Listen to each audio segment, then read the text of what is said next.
They don't expect nothing from you except carry the luggage, do the laundry, and get our donuts. And that's easy. The harder thing is to be the leader. By May of 1991, 2 months before the Olympics, the team was set. 1 college kid and 11 future Hall of Famers. The man charged with putting it all together was the unflappable Chuck Daly. Okay, all set? All set. Chuck looked the part. He was the guy that looked like he owned the arena, but he would also push the broom. His hair was beautiful. His suits were immaculate. He wanted to win, but he wanted to look good. As the head coach of the Detroit Pistons, Daly did both, winning back-to-back championships in 1989 and 90. The Pistons are winners and still champions of the world. The Pistons were nicknamed the Bad Boys for their aggressive and some said dirty style of play, never more evident than in their memorable playoff battles with Michael Jordan's Bulls. Michael on the move against Vinnie Johnson to the hoop. He is necktied. Oh. Michael Jordan goes down hard. Detroit and Chicago had no love for each other. So when Daly was named the Dream Team coach, many wondered how he'd handle working with the Bulls' biggest star. I was being asked to wrestle with some demons and some issues. But the coach was well acquainted with the task of managing personalities. He coached the bad boys. And if you can coach those, you can coach anybody. One player Daly wouldn't be coaching in the Olympics, however, was his own star in Detroit, point guard Isiah Thomas, who controversially had been left off the team's roster. No matter how much people try to say now, you know, it was no big a deal. It was a big deal. I talked to Isiah at the beginning of the year about the aspect he wasn't on the team, and he was not comfortable with it. I'm sure he is very hurt. He's a very deserving player, but you know, he was not selected.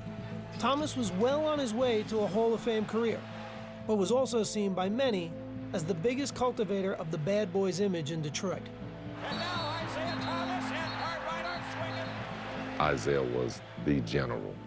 He was the guy that would yap at his teammates and say, knock them on the ass, do whatever you got to do. A beautiful backdoor pass from Pippen, and he is walloped. He knew he was going to get hit. I despised the way that he played the game. Did you want him on the dream team? No, I did not want him on the team. Did Michael? Did he want him on the team? Well, I can't speak for Michael, but I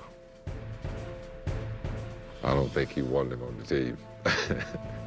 Now, there has been speculation that your icy relationship with Isiah Thomas is the reason that he was not selected. Well, what is your reaction to that? That was one of the stipulations put to me prior to me even committing, that Isiah wasn't a part of the team.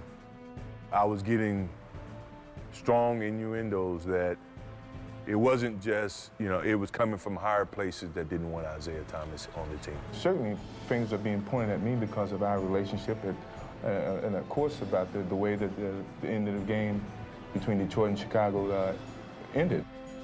We were picking the group just after the Pistons had been eliminated by the Bulls, and it was very bad timing for Isiah. Everybody had fresh in their mind the picture of Isiah walking off the court.